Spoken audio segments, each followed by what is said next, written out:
The dark 11th hour draws on and sees us sold to every evil power we fought against of old. Rebellion, rapine, hate, oppression, wrong and greed are loosened to rule our fate by England's act and deed. The faith in which we stand, the laws we made and guard, our honour, lives and land are given for reward.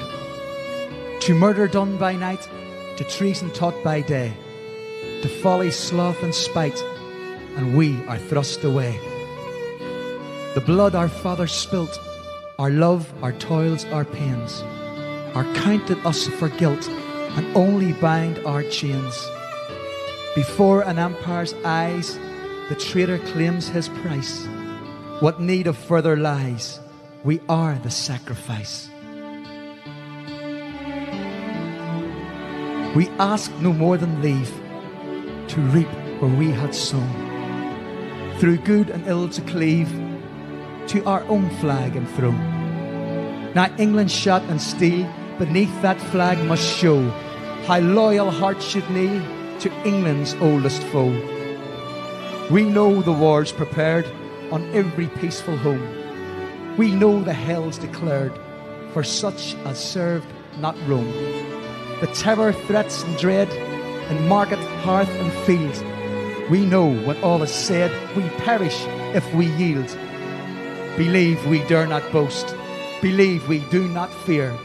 We stand to pay the cost in all that men hold dear. What answer from the north? One law, one land, one throne. If England drives us forth, we shall not fall alone.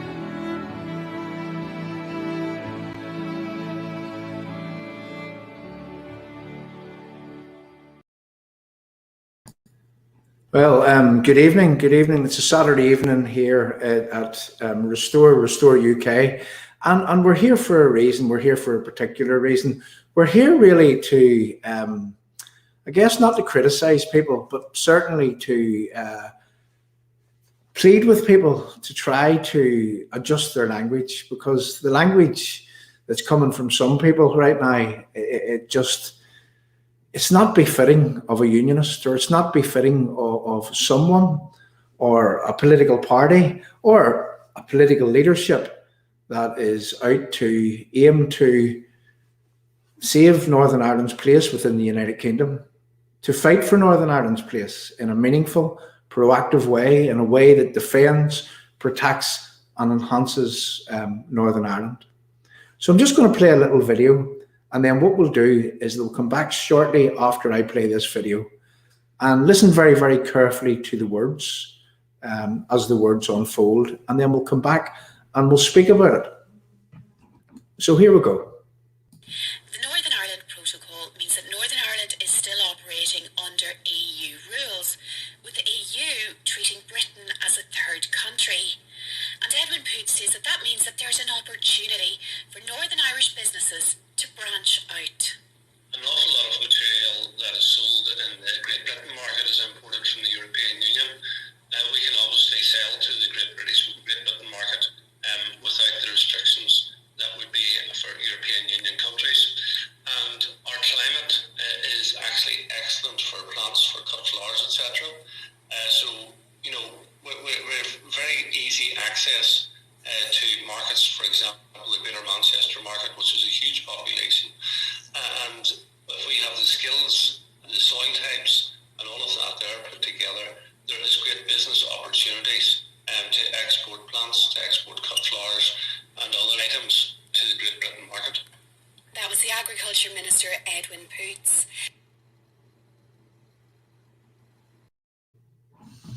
Okay, so I hope that you heard that. Now, what I'm going to do at this stage is that I'm going to put this video up, and what we'll do is that we'll play it stage by stage, and we will dissect it as it goes.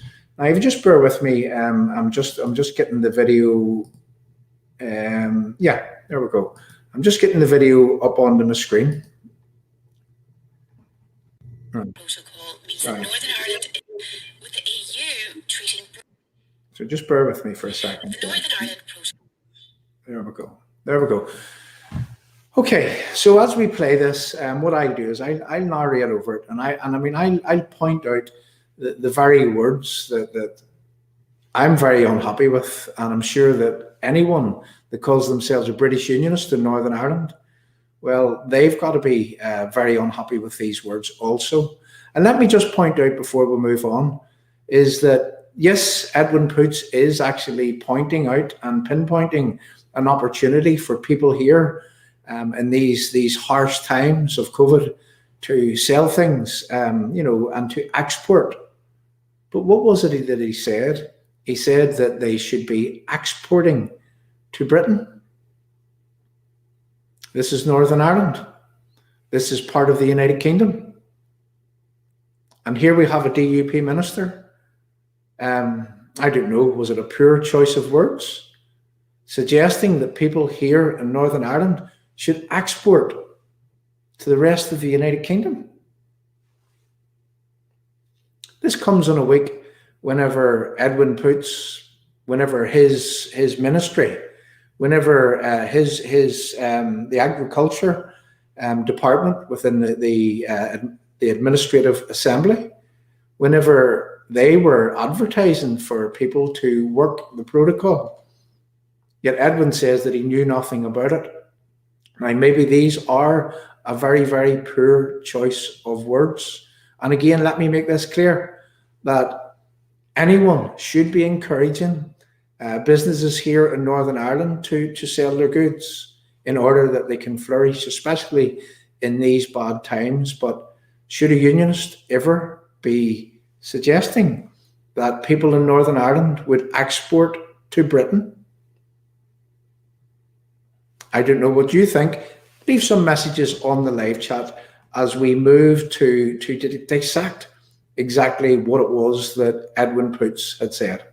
So, okay, so let's start playing this, and we'll go. The Northern Ireland Protocol means that Northern Ireland is still operating under EU rules, with the EU treating Britain as a third country.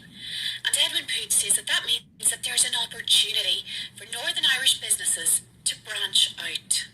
An awful lot of material that is sold in the Great Britain market is imported from the European Union.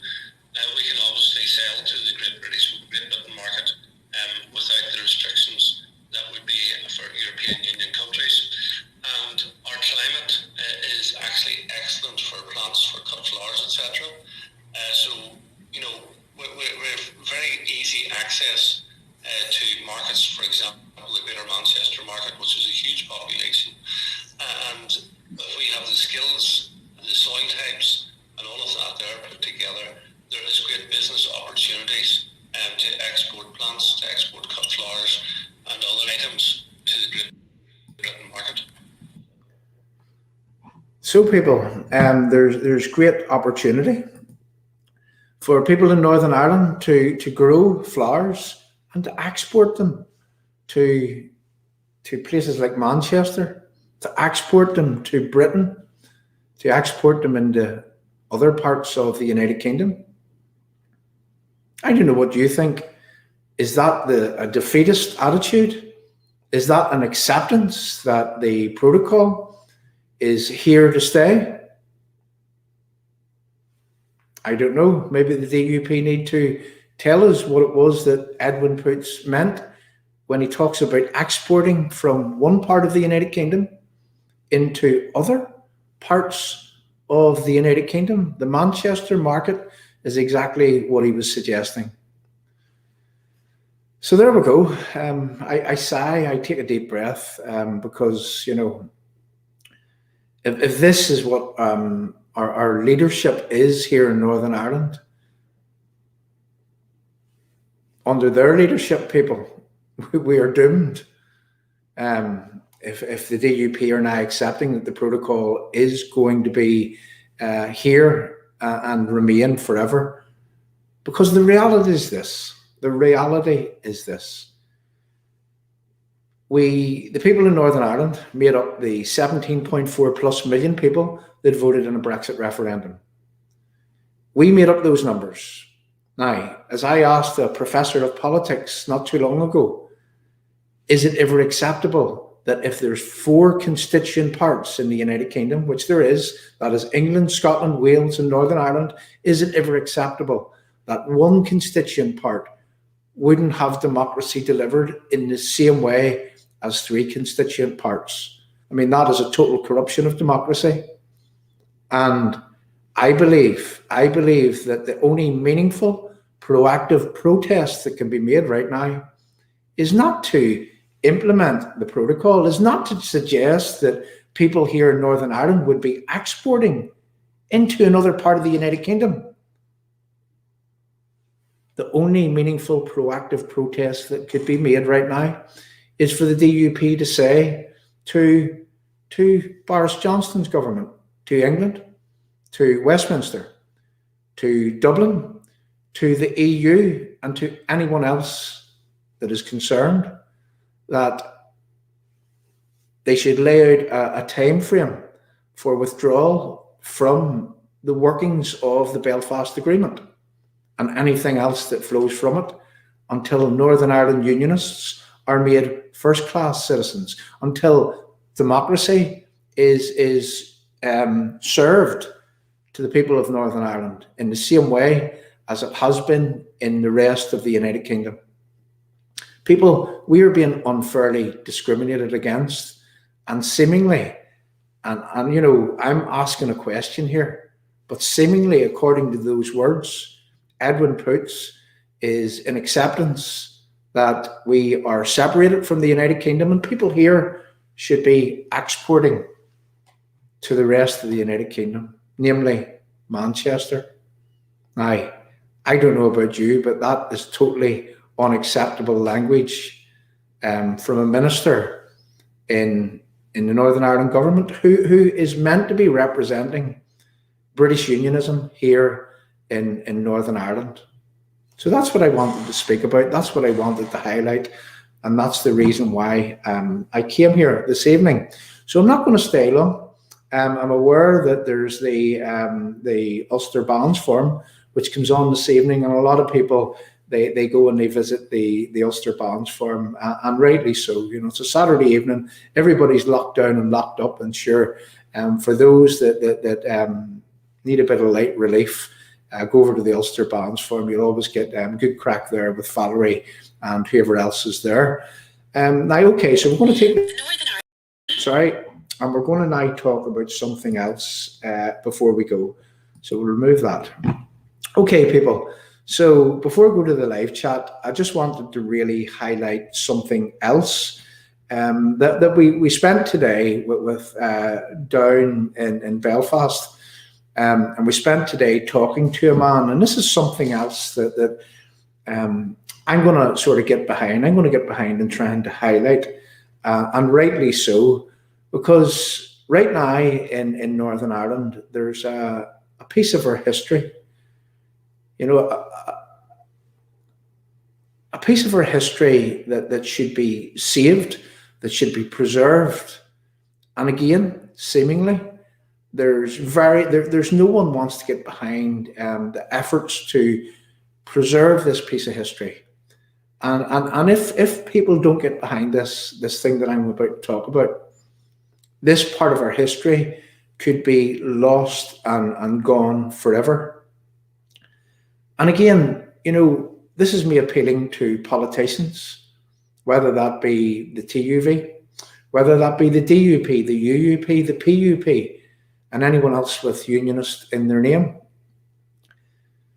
There's a place at the end of Sandy Row, and it's known as the Boyne Bridge. And the Boyne Bridge is of huge historical value and significance to you know, the history, the entire history of you know, Northern Ireland and this island. And you know, and particularly British Unionist history. And right now there's a development going on in that area. And, you know, according to the plans, according to what is envisaged in this area, I mean, this bridge could be removed. this bridge could be flattened and that history could be lost. Now, let me just show you, I'll show you a couple of pictures just to show you what it is that could be lost and gone forever if politicians, you know, if people in authority, if people in power, if people that are in leadership right now within unionism, if they don't stand up and if they don't move to seek to preserve this and to seek to ensure that this isn't removed, well, as I say, this could be lost and gone forever. Now, I'm just going to say something. If this was on the nationalist Republican end of the divide here in Northern Ireland, there's no way in this world, if it was of huge significance to those people, there's no way in this world would it be going anywhere, and we all know that. So why is this bridge under threat right now of being obliterated from history, being taken out and being absolutely demolished, never to be seen or heard of again ever? I'm just going to show you a little video here of what the Boyne Bridge is, and then I'll come back, we'll have a quick chat about it, and we're going to seek help from people, from politicians, from those that are in power, to get behind a campaign to save the bridge, and not just to save the bridge, but to enhance the bridge and to make this bridge, you know, a go-to place for people to go and learn the history and the significance of this bridge at the end of Sandy Row. So again, I'm just going to play a little video clip, just really showing people, for those of you that don't know, what it is that the Boyne Bridge actually is.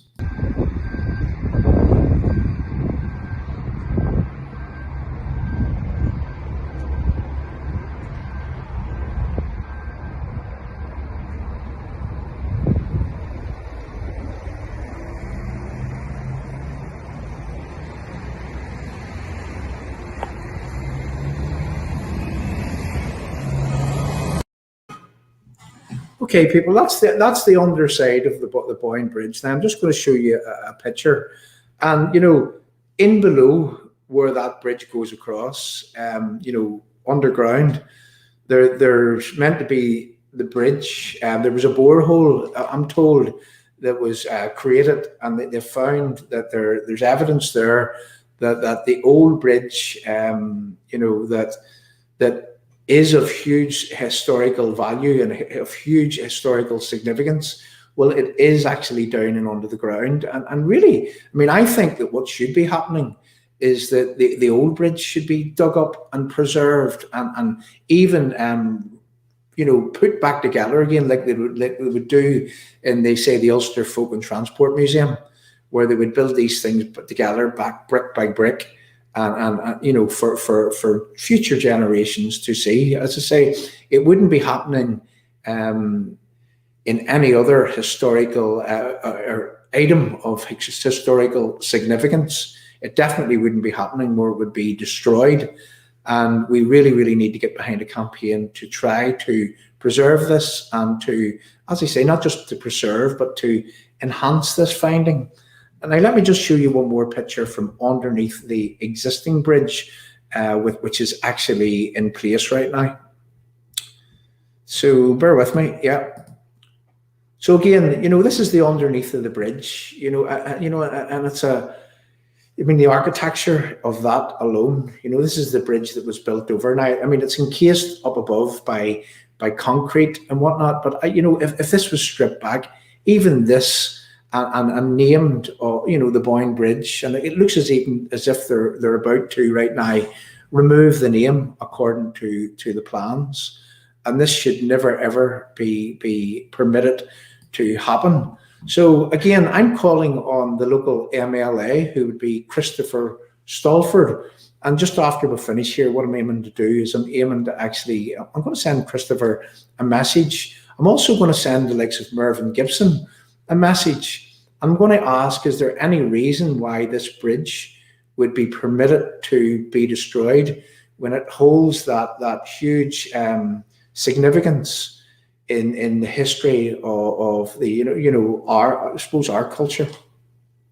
It should never ever be permitted to be destroyed, and I hope that people can get behind a campaign to save this bridge. So look, we're going to be digging into this. We've got a lot of information right now. We've been provided with a lot of information on the bridge, and I believe that we really need to get behind this campaign to try to save and preserve that part of our history. So I'm just going over to the live chat here before that we go. Just looking at it. So, okay, so again, live chat, if you'd like to tell me whether you think that firstly that Edwin Poots should be using those words in terms of that this part of the United Kingdom, being Northern Ireland, should be exporting to Britain, namely Manchester, be exporting to other parts of the United Kingdom. I mean, is that a defeatist attitude? Is that an acceptance of a rollover attitude whereby that the protocol is here to stay and we need to export to ourselves?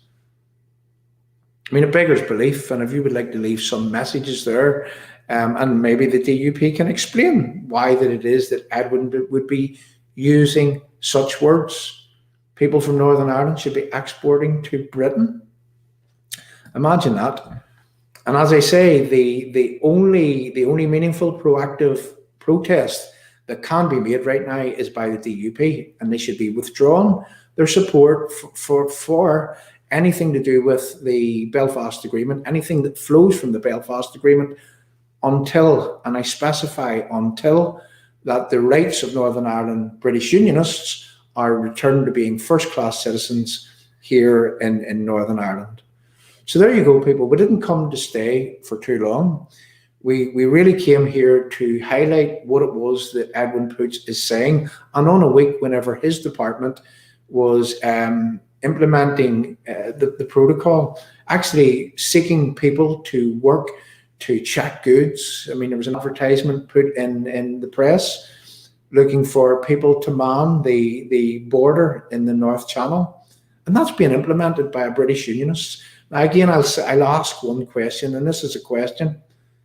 If that was Sinn Féin, do you think that they would be implementing a situation whereby that there could be a border put between the Irish Republic and Northern Ireland?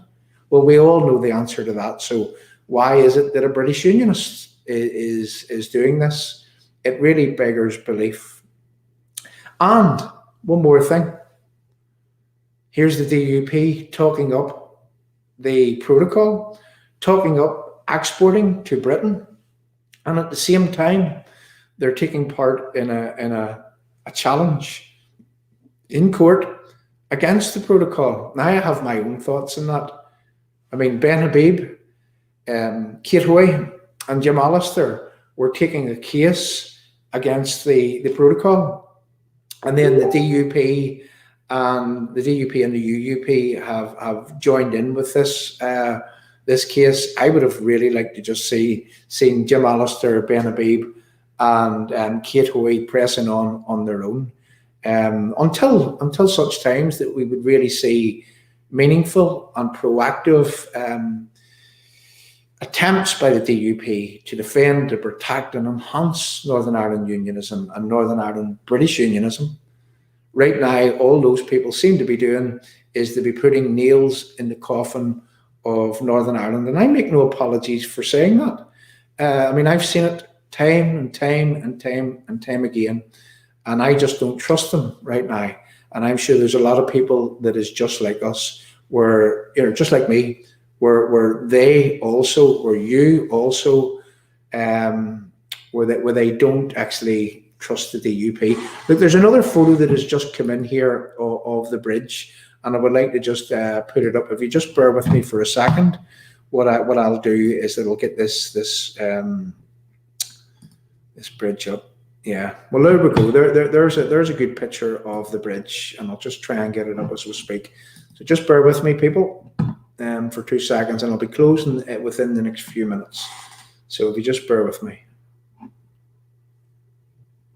And here we go. We're moving on the hop here. So we're going to see what I'll have to take that out and we'll put this one in. So, yes, there it is there. Open. So this is a picture. There's a picture of the above on the bridge again. You know, the Boyne Bridge. Now that's the newer version, which has been encased in concrete. But in under that bridge, I mean, there's a lovely structure. It's all made with metal, and and again, I don't know the period. I mean, is it Art Deco? Is that the name of the bridge? You know, the name of the construction of the bridge, the way that it's done. And it's a beautiful sight to see. And even if the old bridge, even the newer portion of this bridge was saved and preserved, and there was more about the history on the bridge, and it was there for everyone to see as a go-to place, as for tourists, and for to learn young people of the history and the historical value of that bridge, well, that should be done. And right now, seemingly, there are people with a vested interest in trying to remove that bridge. And it seems as if there are people in our own side of the fence, the British Union side of the fence, who are turning a blind eye and letting this happen. And let me just tell you, over across at the markets, we took the liberty to go over that way today. And what they're trying to do is they have posters and banners up about preserving the history of the markets. And they're saying that they should preserve their history. And also within what it is that they're calling for to be preserved is also a bridge which attaches itself to the central station, where right now you drive around past where Maysfield used to be. That was the leisure centre. And if you drop people at the train station and then you drive in onto the bridge and back out again. And even the people in the markets want that bridge preserved. So here we have, and this is how significant this is. Here we have nationalists and Republicans aiming to preserve, the history of the markets and their area, but seemingly there are people with a vested interest in removing another bridge just across town of huge historical value and of huge historical significance. So again, leave me some messages in the live chat. I mean, anyone that calls themselves a British Unionist should be fighting tooth and nail to maintain this bridge, and to have this bridge not only maintained, but to have it stripped back and to have it enhanced. And if they don't want to dig down and get the old bridge and reconstruct it, if they don't want to do that and make that as part of our the tourist trail here in Northern Ireland, if they don't want to do that, we'll keep the bridge that is there and ensure that it is named the Boyne Bridge, because right now in the plans they are looking to even remove the name of the Boyne Bridge, and this can't be permitted to happen. So we're going to make way to Christopher Stalford and other people, and we're going to really try to dig into why it is that there's a blind eye being turned whilst this part of our history could be lost and gone forever. So there we go, people. I'll just go over the live chat here and we'll talk to a few people. We'll pop up a few messages and then I'm going out of here because I've got to get something to eat. And it's a Saturday night. I'm going to put my feet up and I'm going to have a little glass of wine. A deserved glass of wine, I have to say. And again, once again, thanks very much for coming along to support what it is that we do. I mean, the numbers are looking good across the platforms. And I'm just looking here, Barbara Muskimmin-Wilson, where she says that she contributed. Okay, Barbara, you contributed for Ben and Kate's sake, not for the DUP and the UP. Yeah, Barbara, you see, we can see that these people have just, I mean, Arlene Foster and the DUP, in all fairness, we're saying, well, the protocol's here and we can't do anything about it and we just have to work within it and we just have to suck it up. And I can remember in December time, Arlene herself was in Armagh along with Michelle O'Neill and Simon Coveney implementing the mechanisms that would create the circumstances whereby the protocol could be implemented. And we all know about Edwin Poots and the border in the North Channel and the checks and so on and so forth. We all know about that. Look, I'm going to use a biblical term here. You can't serve two masters. You can't, whilst you're implementing the protocol, be seeking to destroy it at the same time. That just does not work. That is a total contradiction. So again, is this a vanity exercise by some of these parties to make it look as if they are, the arsonist in charge of the fire brigade? Let's just put it that way. Let's just put it that way. And the DUP really, really need to they have a lot of making up to do, let's just say. They have a lot of groveling to do. And I don't think they realize right now how much harm that they're actually doing on themselves. But they're not going to turn this one around where people are going to, turn back and vote for them, no matter what the circumstances. And we've been telling them that for a very long time. And whenever, I said to Jeffrey Donaldson, you're being played like a well-tuned fiddle here. He says to me to wise up. Well, I told him to get up off his knees and begin a fight back. And those words still today, I'll say it again. The DUP really need to get up off their knees, and they need to act like they are interested in saving Northern Ireland's place within the United Kingdom.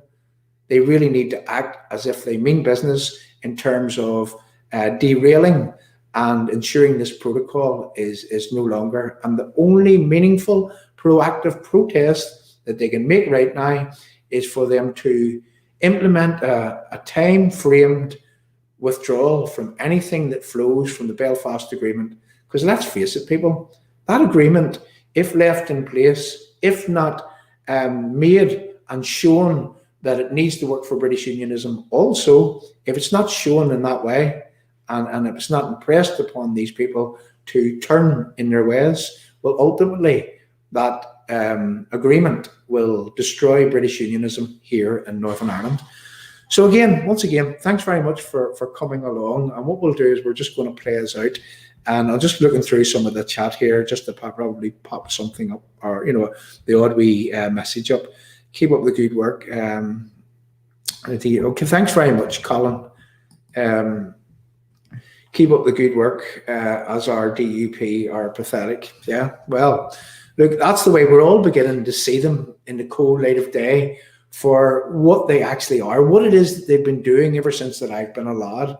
Do you know how it is that they participate to keep people down? They don't want people getting a voice. This is what they do. This is what they have been doing, and this is the reason why we're in the state that we are. And are the UUP any better? I'm not talking about the grassroots within these parties. I'm not talking about the ordinary members who are as angry as we are. I'm talking about the DUP hierarchy. These people that won't listen to anybody, these people that think they know better, and these people that are making an absolute mess of leading Northern Ireland. They're leading Northern Ireland to utter destruction. They're leading Northern Ireland to a place where we will be no more. And that was all under the DUP's watch. And they still think they're doing a good job.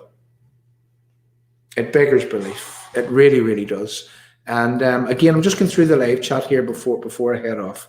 Again, I'm just trying to do this here. Yes, there's Carl.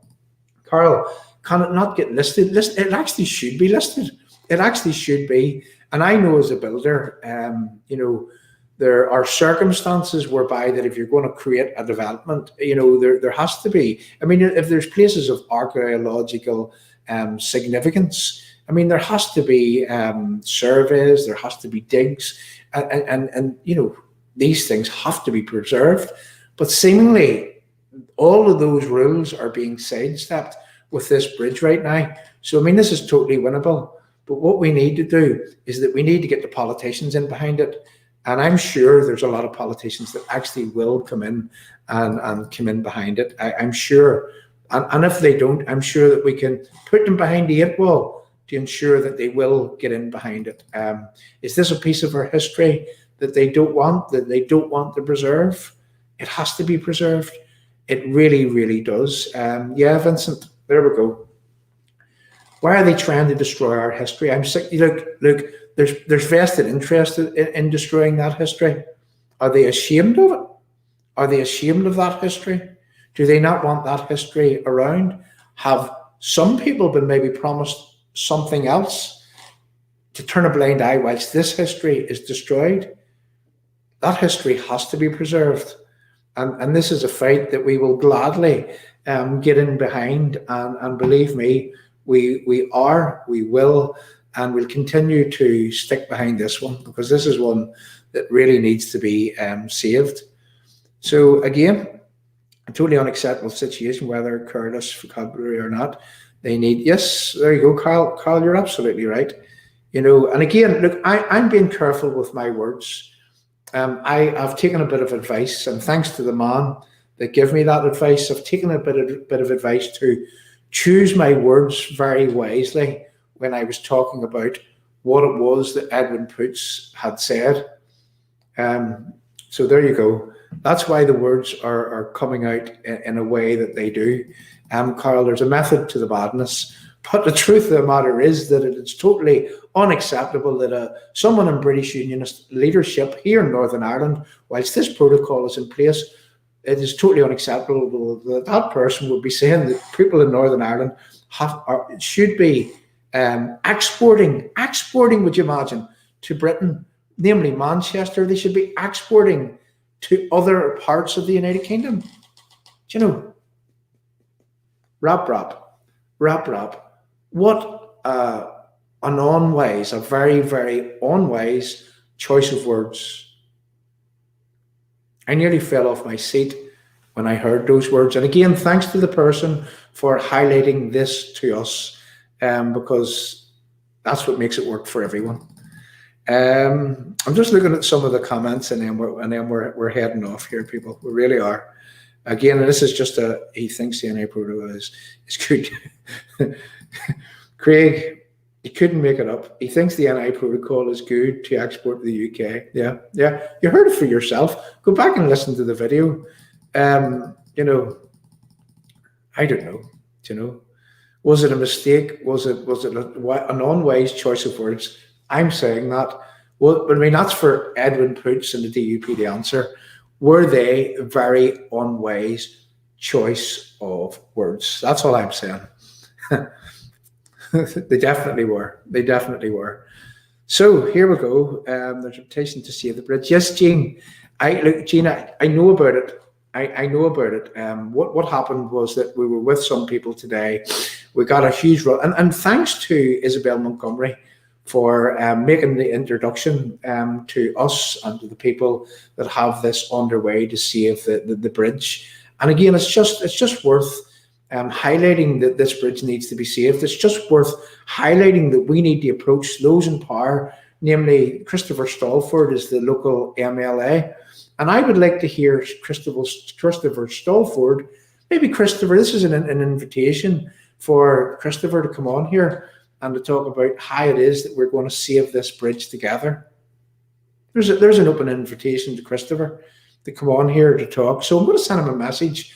And if any of you know Christopher, send him a message. Please, the people that works in the background here for us, send him a message, ask them to come on, join us. We'll talk about the bridge, and we'll talk about why that it is that it needs saved, why that it is that it has to be saved, why that it is that no British Unionist should turn a blind eye whilst the destruction of that bridge occurs, and whilst that the bridge's name is lost and gone forever, and under the new plans, the name doesn't even come anywhere near close to the Boyne Bridge.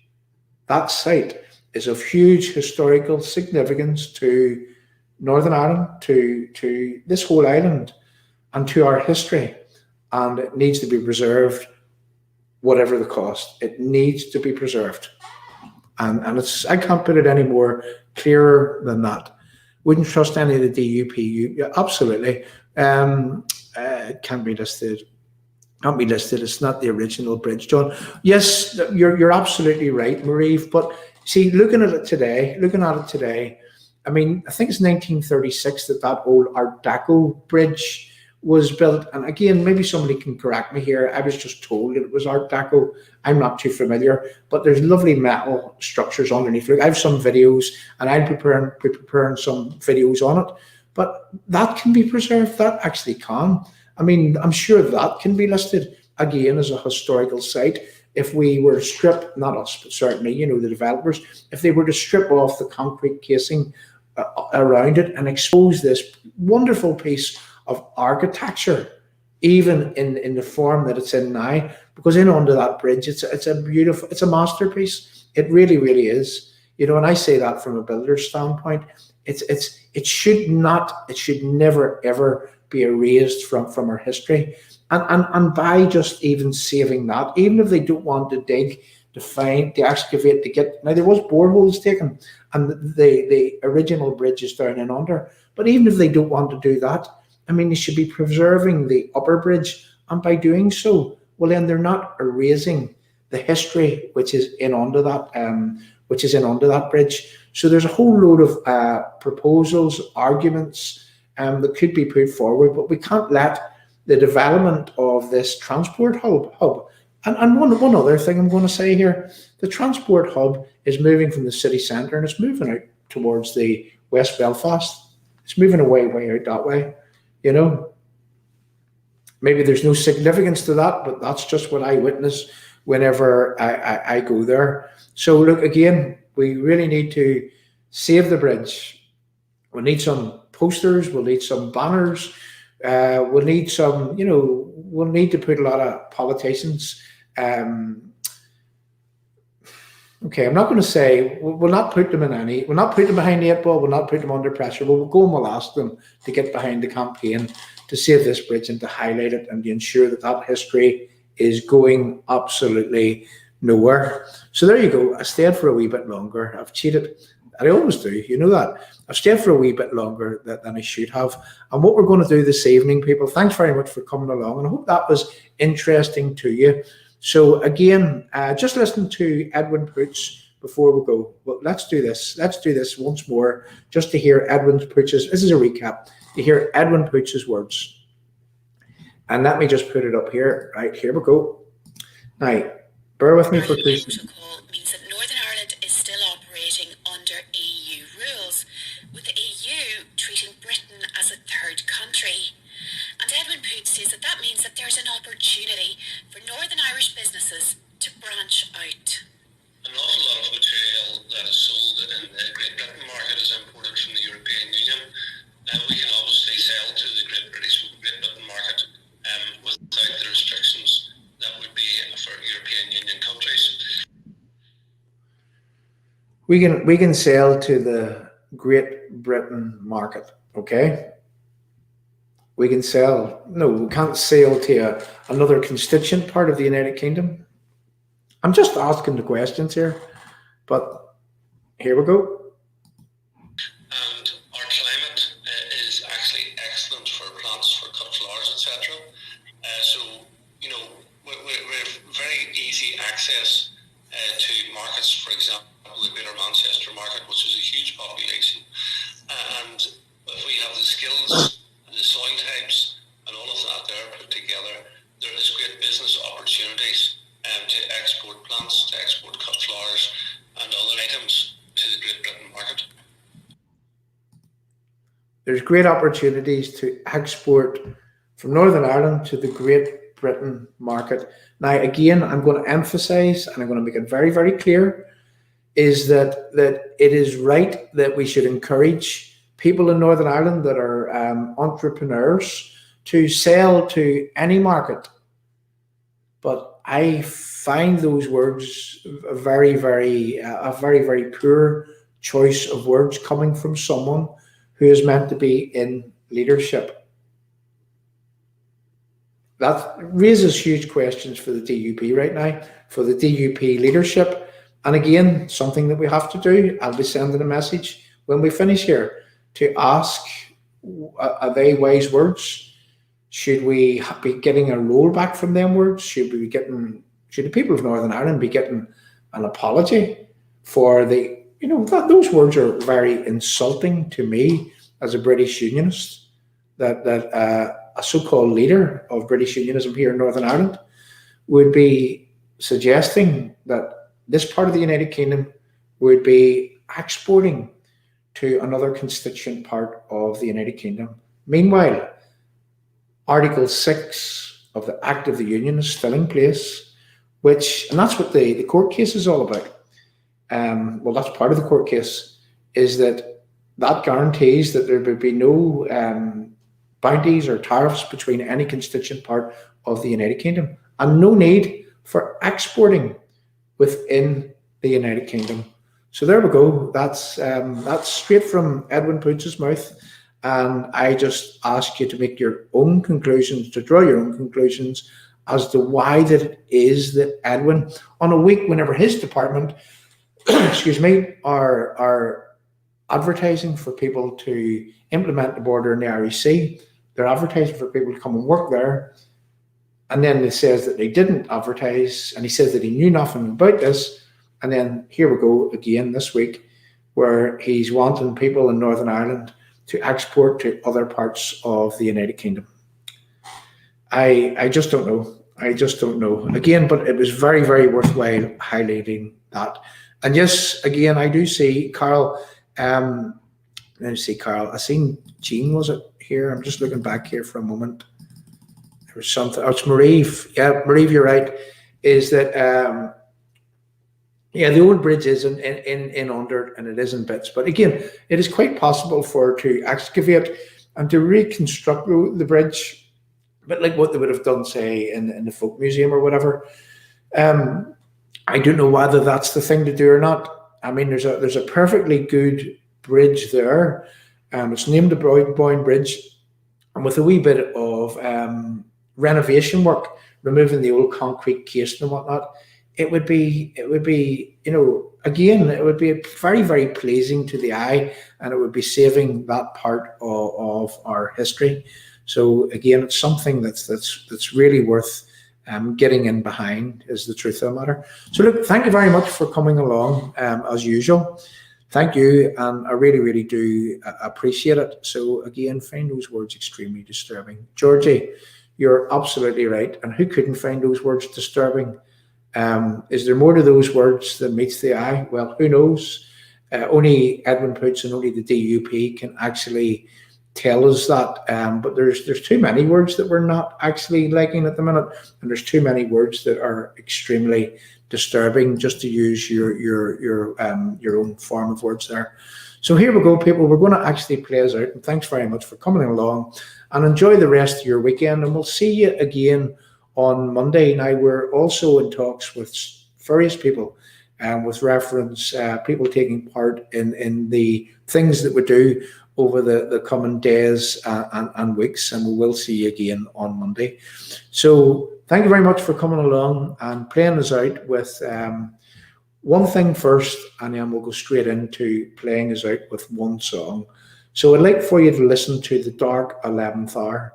And this is a poem that was written a long time ago, and I think it was 100 years ago or thereabouts. And if you listen to this poem, you could be forgiven for thinking that this poem was written for today and the circumstances that we find ourselves in here in Northern Ireland. So thanks very much for coming along, and I'll see you all on Monday evening.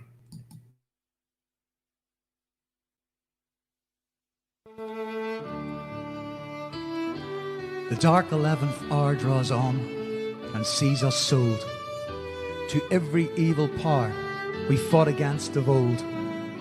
Rebellion, rapine, hate, oppression, wrong and greed are loosened to rule our fate by England's act and deed.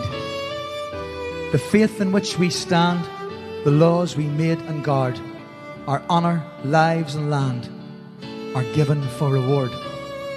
To murder done by night, to treason taught by day, to folly, sloth and spite, and we are thrust away. The blood our fathers spilt, our love, our toils, our pains, are counted us for guilt and only bind our chains. Before an empire's eyes, the traitor claims his price. What need of further lies? We are the sacrifice.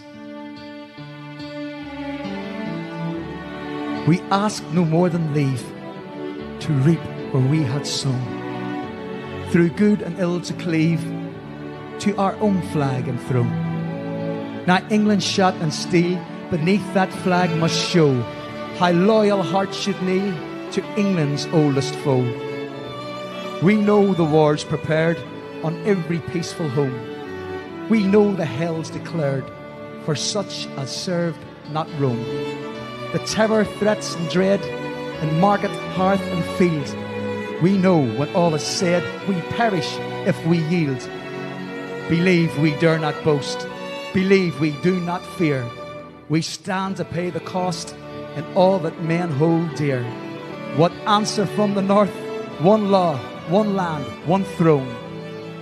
If England drives us forth, we shall not fall alone.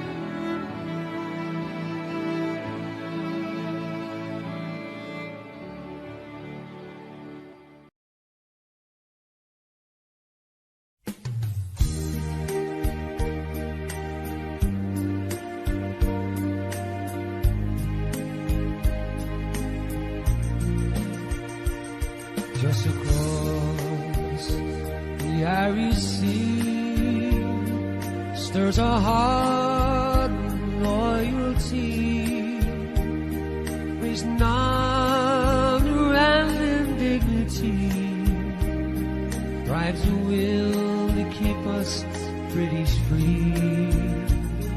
Not alone are we on this journey, for in a land just across the sea is a hand that reaches out in friendship, and a bond that's lasted centuries.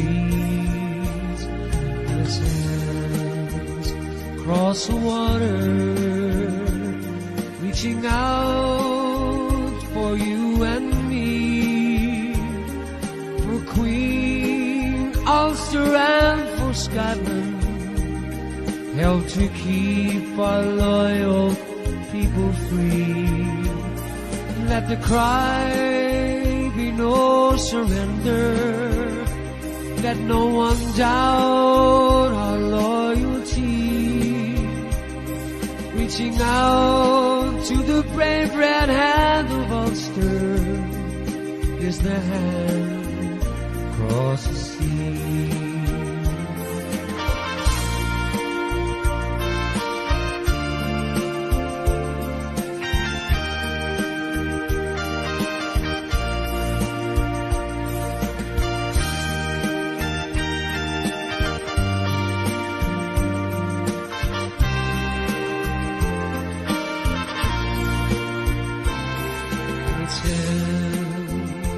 Cross the water, reaching out for you and me, for Queen and Ulster and for Scotland, help to keep our loyal people free. Let the cry be no surrender, let no one doubt our loyalty, reaching out to the brave red hand of Ulster is a hand across the sea. Just across the Irish Sea stirs a heart of loyalty, raising honor and dignity, drive the will to keep us British free. Not alone are we on this journey, or in a land just across the sea. It's a hand that reaches out in friendship, is the hand across the sea.